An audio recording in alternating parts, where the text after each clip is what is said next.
राधे राधे, जय श्री कृष्णा। आज मैं आपको ज्येष्ठ मास की कथा अध्याय 5 सुनाऊंगी।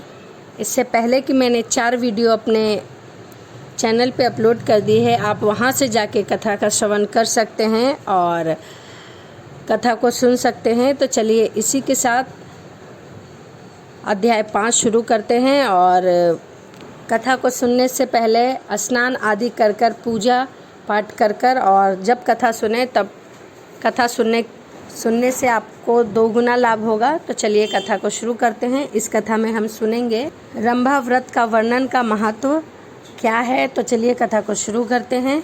ऋषि कहने लगे कि हे स्कंद, जो स्त्रियों को सौभाग्य ज्येष्ठ मास के व्रत से प्राप्त होता है वह कौन सा व्रत है और इसमें क्या दान करें जिससे कि हम पर कृपा बनी रहे। स्कंद जी बोले कि किसी समय कैलाश पर्वत पर भगवान शिव खुश होकर बैठे हुए थे। तब पार्वती जी ने हाथ जोड़कर प्रणाम करके शिव जी से कहने लगी कि हे शिव शंभु, हे जगन्नाथ, हे भगवान भोलेनाथ, हे सर्वज्ञ, हे सुखदायक, मेरे समान ऐश्वर्य, सुख और सौभाग्य जिस उपाय के द्वारा अक्षय हो, और हे कृपा निधि, आपके साथ मैं अजर और अमर होकर रहूं, ये किस व्रत से संभव हो सकता है, सो मुझसे कहिए। एक समय जप और तप से गर्वित होकर सावित्री ने अपने स्वामी का गृह त्याग और समस्त लोगों को श्राप दिया। उस समय आपने सावित्री को मना नहीं किया और वह ब्रह्मा से कहने लगी कि हे निर्लज, बकरी के गले में बिना दूध के निरसक स्तन के समान तू प्राणों का त्याग कर। इस प्रकार सावित्री के वचनों को सुनकर ब्रह्मा जी को बहुत गुस्सा आया और गुस्सा के मारे वह लाल हो गए और कहने लगे कि हे मूर्ख, तू पृथ्वी पर वृक्ष योनि में होकर वास कर। जब देवताओं से प्रार्थना की तो सावित्री ने उनके श्राप से उद्धार कर दिया। पार्वती जी कहने लगी कि कृपा सिंधु, यदि आप मेरे अनुग्रह करें तो उस समय उपाय को कहिए, क्योंकि स्वर्ग लोक में महेंद्र तथा प्रजापति का भी नाश कहा गया है।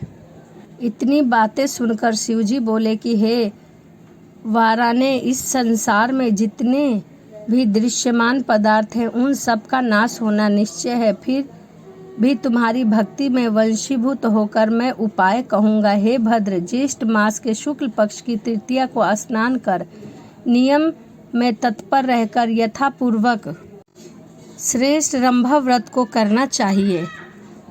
पार्वती जी कहने लगी कि हे प्रभु, यह रंभा कौन है और रंभा व्रत कैसे किया जाता है। शिवजी कहने लगे कि हे वाराने, जब ब्रह्मा जी ने श्राप से सावित्री वृक्ष हो गई तब यह रंभा केदली और कर्पूर जन्नी नाम से प्रसिद्ध हुई। उसी दिन से रंभा की पूजा की जाती है। तब क्रोध से सप्त होकर सावित्री अपने पिता के आदेश से ज्येष्ठ मास में स्नान अनादि 5 वर्ष तक किया। तब ब्रह्मा जी प्रसन्न हो गए और ज्येष्ठ शुक्ल की तृतीया को सावित्री के सामने प्रकट होकर ब्रह्मा जी ने पृथ्वी के बहुत से दुर्लभ वरदान दिए, उनको तुम सुनो।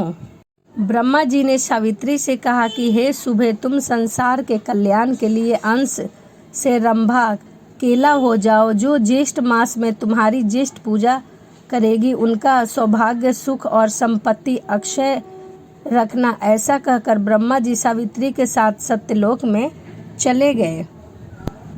शिव जी कहने लगे कि वह सावित्री के श्राप की कथा तुमसे कही, अब संपेक्ष में रंभा व्रत की विधि तुमसे कहता हूँ। ज्येष्ठ मास की तृतीया के दिन बाग या अपने घर में केले का पेड़ अवश्य लगाएं तथा उसकी पूजा जरूर करें।